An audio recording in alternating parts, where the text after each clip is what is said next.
So our strengths for this competition were really around our engagement. Aldair and I were very dedicated to trying to get as many users and followers as we could. We ended up making business cards and doing a lot of in-person engagement.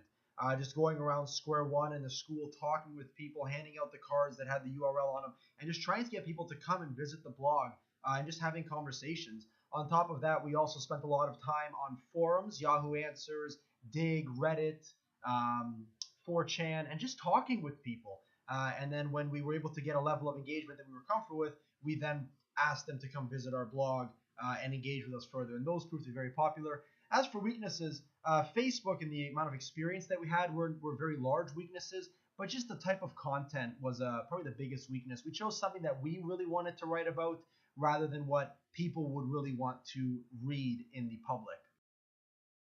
The biggest thing that I probably took away from this project was really about search engine optimization and content popularity. I now know that in order to get very high engagement, you must write content that people want to be drawn to.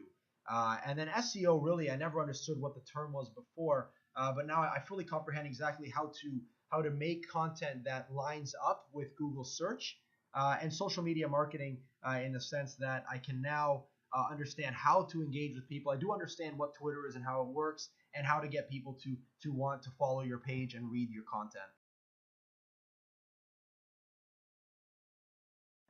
So it's very unfortunate, but we've been given a major time constraint on this reflective analysis, and I really think it's important for me to communicate some advice for future students that I think are very important takeaways. And two of the biggest things are to write about things that are happening now, and to not write about whatever you enjoy, but write about whatever you think other people are going to read. And that was the biggest thing. So we started writing about issues around the world, major problems and things like that. But many people, or the majority of people, I should say, don't really enjoy reading about that, and it's very difficult to find people to actually read it.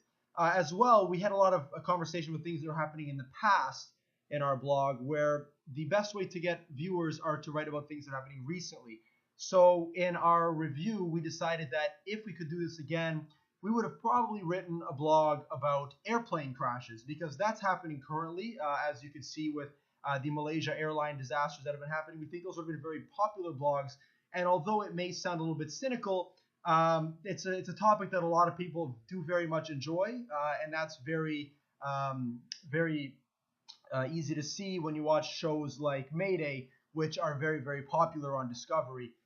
So those are two things. Do a lot of market research as marketers and see what's happening now that you need to write about that people are going to want to read. And then the last big advice is to start as soon as possible. We left our blog topics, working on other projects. With this type of thing, the very second you start posting, you need to be doing your engagement, hitting the Twitter, hitting the Facebook.